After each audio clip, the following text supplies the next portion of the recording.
making history. Not long ago, the House passed the Respect for Marriage Act, which codifies federal recognition of same-sex and interracial marriages. That bill is now headed to President Biden's desk to be signed. House Speaker Nancy Pelosi saying she is happy that this will be one of the last bills she signs as Speaker. One of the final bills that I signed as Speaker the first time around, December 2010, was the repeal of Don't Ask, Don't Tell. So you can just imagine how exciting it is at this point, at the end of this term. Now, this became a top priority for Democrats after the Supreme Court overturned Roe v. Wade in June, and Justice Clarence Thomas indicated that he would like to see the court reverse the 2015 ruling affirming that right to same-sex marriage. ABC News senior policy reporter Anne Flaherty joining me now. You know, hundreds of thousands of couples have gotten married since that 2015 Supreme Court decision. Many of them have started families. So let's talk about what exactly this means and how big of a deal this is, Anne. Well, Kira, you know, we heard about it from Senator Schumer earlier today. His daughter is married to another woman, and they're expecting their first child. So this is legal certainty to these families. There are 710,000 estimated households that have same-sex couples who are married.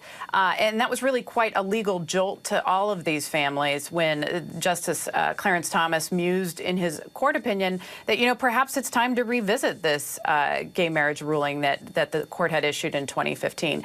Now, of course, the way that this works, you know, right now, same-sex couples have the right in every state to go and seek out a marriage license. That is their constitutional right. This legislation actually works as kind of a fail-safe. It's an insurance policy.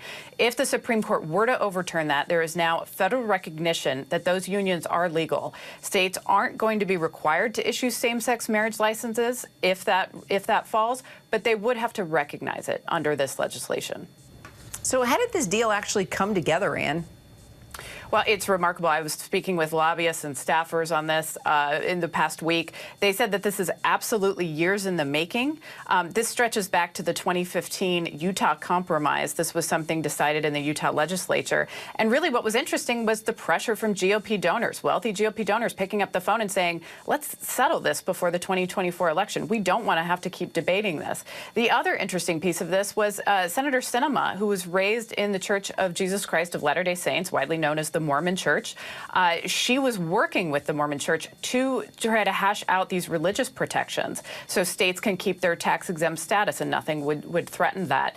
Both groups came out of this and said, you know, we think this was a good deal. We think we got the better deal. So I think that that's a win-win.